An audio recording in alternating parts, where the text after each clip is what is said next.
Pada tahun 1942, di Soviet, pasukan Nazi Jerman berhasil memukul mundur pertahanan Tentara Merah Soviet.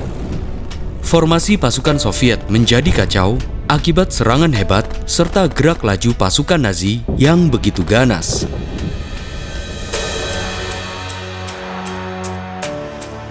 Ribuan mayat pasukan Soviet tergeletak di mana-mana. Bahkan, warga sipil juga menjadi korban. Rumah-rumah, gedung-gedung terbakar habis. Akibat kekacauan ini, para tentara merah itu memilih untuk mundur. And on the Russian front, the crisis was nearing at Stalingrad, key to Russia's supply lines. For 40 days and 40 nights, the Germans had been hammering at the city. Time after time, Hitler had promised his people, Stalingrad will be ours. Namun, tiba-tiba, Stalin memerintahkan militernya untuk bertahan di kota Stalingrad. Di kota inilah, militer Soviet kembali membuat pertahanan. Dan di kota ini pula, pasukan Nazi Jerman menggempur Tentara Merah.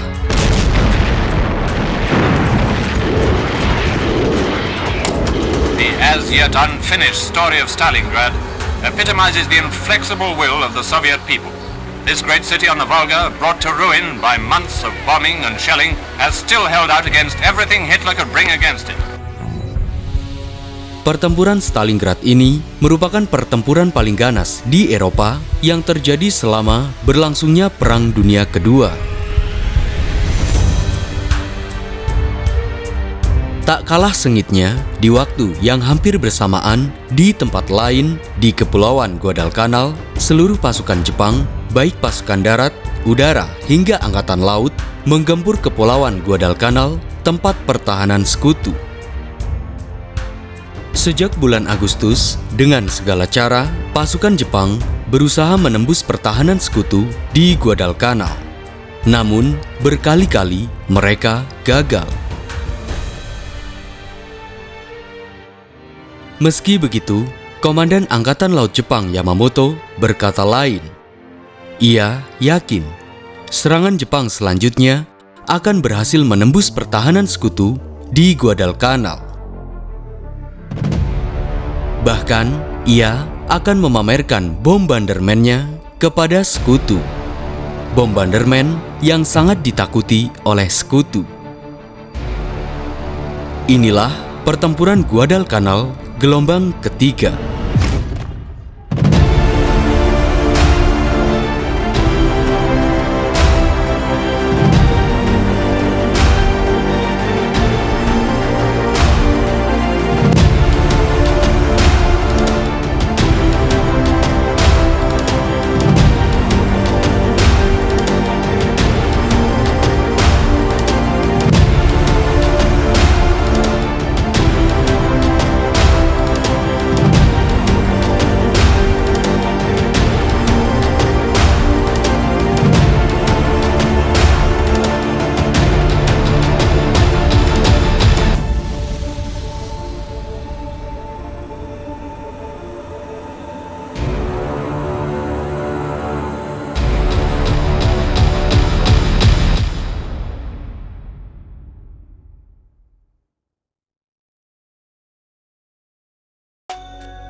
Pasca pertempuran Bukit Edson, Selasa, 15 September 1942, Letnan Jenderal Hyakutake yang kala itu berada di Rebaul mendapat informasi bahwa pasukan Kawaguchi mengalami kekalahan.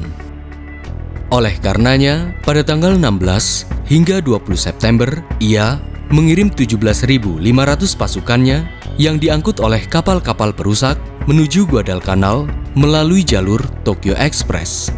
Mereka berhasil mendarat di Kamimbobai dan kemudian bergerak menuju Matanikau, tempat persembunyian sementara unit Oka dan Kawaguchi atau Poin Keras.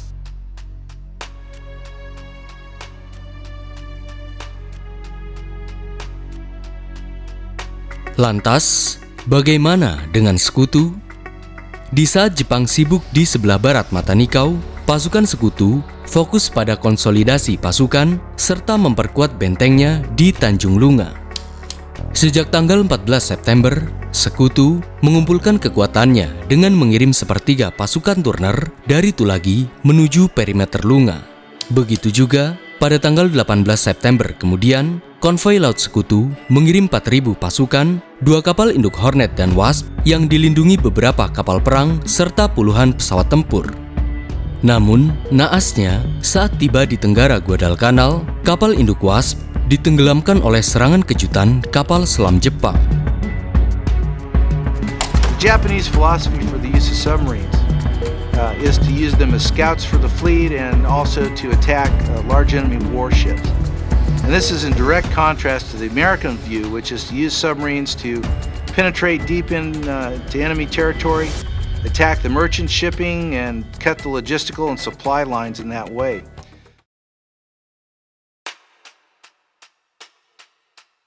Sekalipun hal ini menjadi pukulan berat bagi Turner, sisa pasukan Laksamana Turner masih tetap berhasil mendarat di Guadalcanal. Kini, seluruh pasukan Sekutu di Guadalcanal mencapai 19.000 pasukan. Di lain sisi, sejak Jepang melarikan diri pasca pertempuran Bukit Edson, Jenderal Van de Grief melancarkan operasi untuk mengejar serdadu Jepang. Dan setelah menerima informasi dari intelijen bahwa pasukan Jepang berada di Matanikau, pada tanggal 23 September, Jenderal Van de Grief memerintahkan Jenderal Lewis Puller untuk memimpin 2 batalion sekaligus menuju barat Matanikau melalui hutan. Sampai malam hari, Sekutu masih belum menemukan serdadu Jepang. Namun, esok harinya dari persembunyiannya, pasukan Jepang melakukan tembakan ke arah Sekutu. Akhirnya, kontak senjata pun terjadi. Namun, keduanya mengalami kerugian yang cukup besar. Mendengar informasi ini, Jenderal Van de Grief mengirim 1 batalion ke sana. Ironisnya, Sekutu tidak mengetahui secara pasti posisi tempat persembunyian musuh. Namun, saat serdadu Puller mendekati sungai Matanikau, mereka dikepung dan ditembak oleh pasukan Oka. Sadar akan kepungan Jepang, serdadu Sekutu mundur ke arah timur. Namun, naasnya mereka menerima tembakan mortir dari pasukan Jepang. Mendengar belum ada kemajuan, akhirnya Kolonel Edson mengirim pasukannya ke Matanikau dengan jalur melingkar ke arah selatan musuh. Harapannya akan menyerang Jepang dari arah belakang. Namun, mereka ditembaki dengan mortir oleh serdadu Jepang. Tidak tinggal diam, Jenderal Lewis Puller memerintahkan Mayor Rogers untuk memimpin 3 batalion guna menyerang Jepang dari arah pantai sebelah timur Matanikau. Namun, lagi-lagi mereka diserang oleh batalion Oka.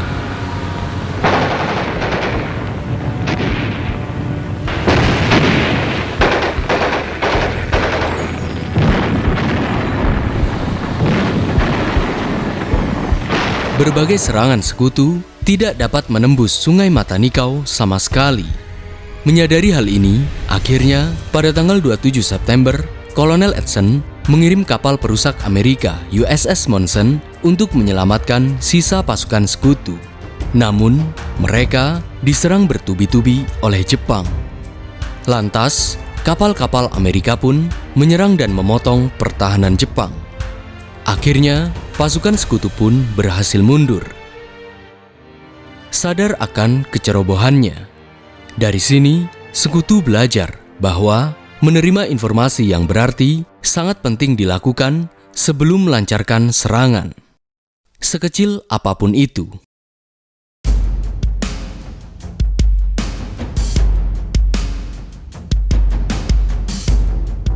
Memasuki bulan Oktober, meski kondisi Jepang mampu mempertahankan Matanikau, hampir seluruh pasukan Kawaguchi sudah mencapai batasnya. Sehingga pasukan Maruyama mengambil alih komando untuk menata ulang kembali pertahanan Jepang di Matanikau. Tentunya, kondisi ini sangat rentan untuk menerima serangan.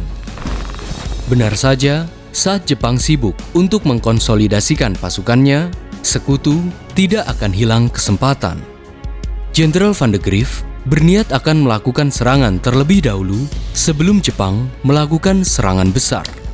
Akhirnya, pada tanggal 7 Oktober, ratusan serdadu sekutu secara serentak menyerang pertahanan Jepang di sebelah timur Mata Nikau. Pasukan Jepang dengan pertahanan yang sangat rentan akhirnya sangat mudah diserang oleh artileri sekutu.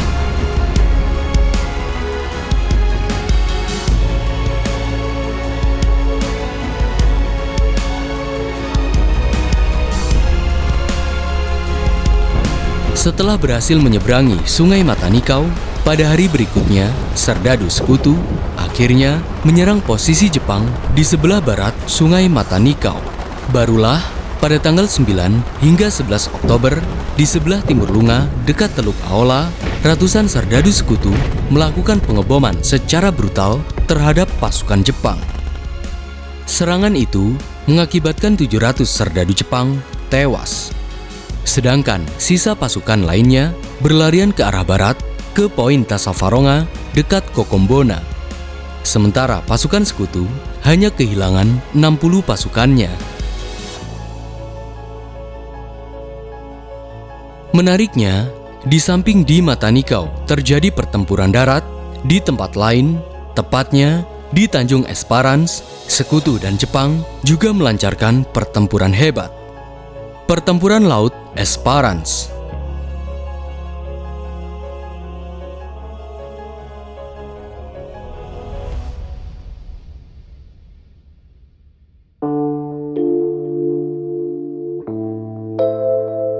Pertempuran di Mata Nikau baru saja selesai.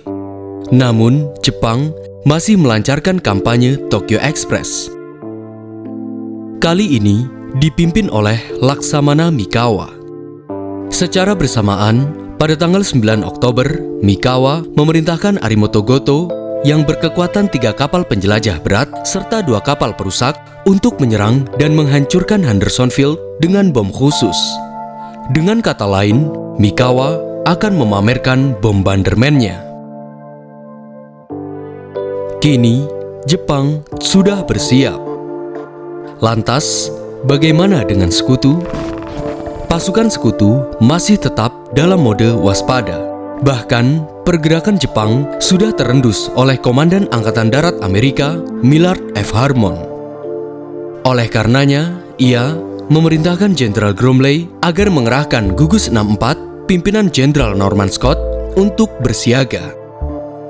Dengan kekuatan 4 kapal penjelajah serta 5 kapal perusaknya, armada ini telah siap untuk mencegat serta menyerang jika kapal-kapal Jepang mendekati Guadalcanal. Memasuki tanggal 11 Oktober, kapal pengintai sekutu telah menginformasikan bahwa armada Goto sudah mendekati pintu masuk antara Savo dan Guadalcanal atau sebelah utara Tanjung Esperance sejauh 100 mil. Sebaliknya, armada Goto dengan kecepatan 30 knot menuju Guadalcanal tidak mendeteksi keberadaan musuh. Dan saat armada Goto akan memasuki pintu antara Savo dan Guadalcanal atau di Tanjung Esperance, dari arah tenggara Guadalcanal, kapal-kapal Scott melancarkan 15 tembakan ke arah Goto. Akhirnya, pertempuran Esperance pun dimulai.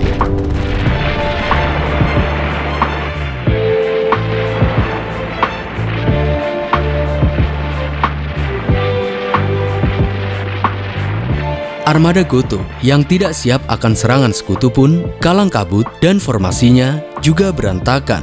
Namun, Jepang masih bisa melakukan serangan balasan, sekalipun pada akhirnya mereka dalam keadaan terpojok.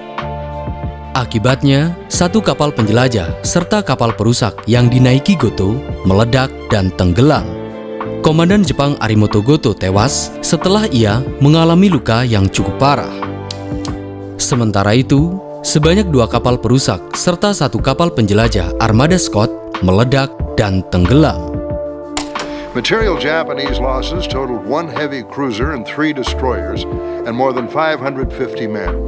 More importantly, it shook Japanese confidence in their night fighting ability and made it clear that they no longer owned the slot. Lantas, bagaimana nasib kampanye Tokyo Express di bawah komando Jojima?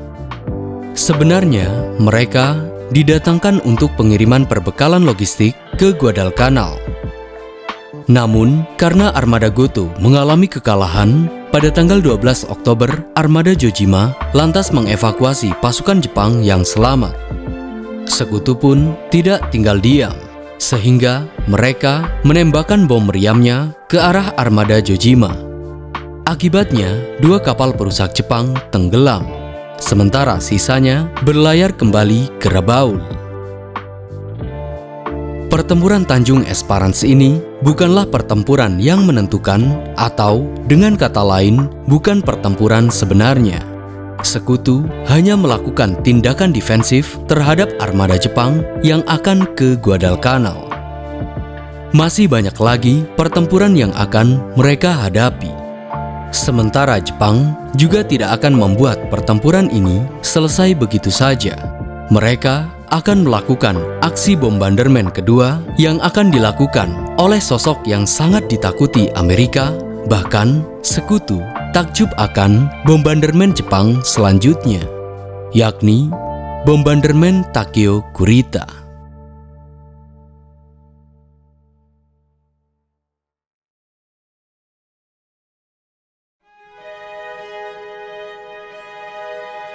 Dalam mendatangkan bala bantuannya ke Guadalcanal, beberapa kali militer Jepang melakukan serangan tiba-tiba di Lanut Hendersonville. Meski tidak berdampak cukup besar bagi Sekutu, namun serangan-serangan ini cukup membuktikan bahwa Jepang masih sangat ganas di Lautan Pasifik. Jika sebelumnya Lanut Hendersonville hanya mengalami serangan kecil yang tidak berarti, kali ini lapangan udara Sekutu itu akan menghadapi hantaman bom dengan kekuatan yang cukup besar. Pengeboman ini langsung dipimpin oleh sosok yang menjadi kunci kemenangan Jepang dalam invasinya ke Asia Tenggara dengan taktik Kuritanya. Dialah Laksamana Takeo Kurita, sosok bombardemen yang ganas. Lantas, bagaimana ia mempersiapkan serangannya? Pasca Jepang kalah dalam penghadangan Sekutu di Tanjung Esperance, pada tanggal 13 Oktober 1942, Jepang kembali melancarkan Tokyo Express. Namun, bala bantuan kali ini didatangkan dari Kepulauan Shortland menuju Guadalcanal, tepatnya di Tassafaronga. Dan tentunya, pengiriman bala bantuan ini mengantar perbekalan dengan jumlah yang cukup besar dari biasanya. Satu hal yang pasti, kali ini Jepang mengambil resiko yang cukup besar. Jika sebelumnya Jepang melancarkan Tokyo Express dengan kapal-kapal berkecepatan tinggi, kali ini Jepang menggunakan kapal-kapal kargo yang lamban. Tak tanggung-tanggung, mereka membawa 6 kapal kargo yang dilindungi 8 kapal perusak dengan membawa sekitar 4.500 serdadu dari Resimen 16 dan 230, 2 meriam artileri berat, dan 1 kompi tank. Untuk melindungi kapal-kapal kargo, Laksamana Yamamoto memerintahkan Takeo Kurita. Selain untuk melindungi kampanye Tokyo Express, Takeo Kurita juga bertugas membalaskan dendam kematian Goto, yakni dengan melakukan aksi bombardemen gelombang kedua. Akhirnya, setelah menerima perintah dari Yamamoto, di hari yang sama dari Kepulauan Chuuk, Laksamana Takeo Kurita bersama 2 kapal tempur Kongo serta Haruna yang dikawal 1 kapal penjelajah ringan serta 9 kapal perusak berangkat menuju Kepulauan Shortland dengan kecepatan 25 knot.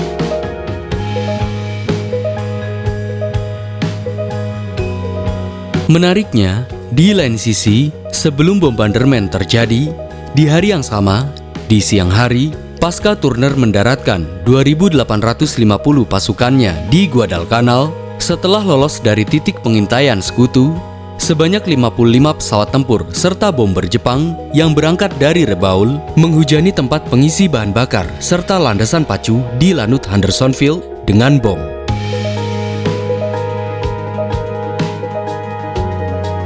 Sangat beralasan, Serangan ini hanyalah untuk pengalihan, dan saat memasuki hari berikutnya, 14 Oktober pukul 1.20 dini hari, Laksamana Takeo Kurita berencana melancarkan serangannya dari jarak 16.000 meter. Akhirnya, bombardemen Kurita pun siap untuk menghantam Hendersonville. Dengan kekuatan penuh, tepat pukul 1.30, kapal tempur Kongo dan Haruna mulai menembaki lapangan udara Hendersonville dengan membabi buta. Bom-bom Kurita ini berlangsung hingga 1,5 jam. Dengan brutal, Kurita menembakkan 973 peluru meriam ke arah Hendersonville. Peluru-peluru yang ditembakkan itu memiliki efek fragmentasi, atau dengan kata lain, tembakan bom ini dapat memecahkan diri menjadi beberapa bagian setelah ditembakkan. Hal ini cukup membuat pasukan sekutu di lanut Hendersonville kalang kabut. Mereka tidak bisa berbuat banyak. Meski begitu, beberapa serdadu sekutu menembakkan artileri ke arah musuh. Namun, mereka lagi-lagi tidak dapat mengenai sasaran. Akibat serangan ini, 2 landasan pacu rusak berat, lumbung bahan bakar di Hendersonville terbakar habis, 48 pesawat sekutu hancur, dan 41 serdadu sekutu tewas. Ganasnya serangan Jepang malam itu membuat veteran perang Amerika menyebutnya dengan istilah The Bombardment. We were running out of food. We had the crews out scrounging the brush for ammunition that had been dropped and needed to be retrieved because we were running short of everything.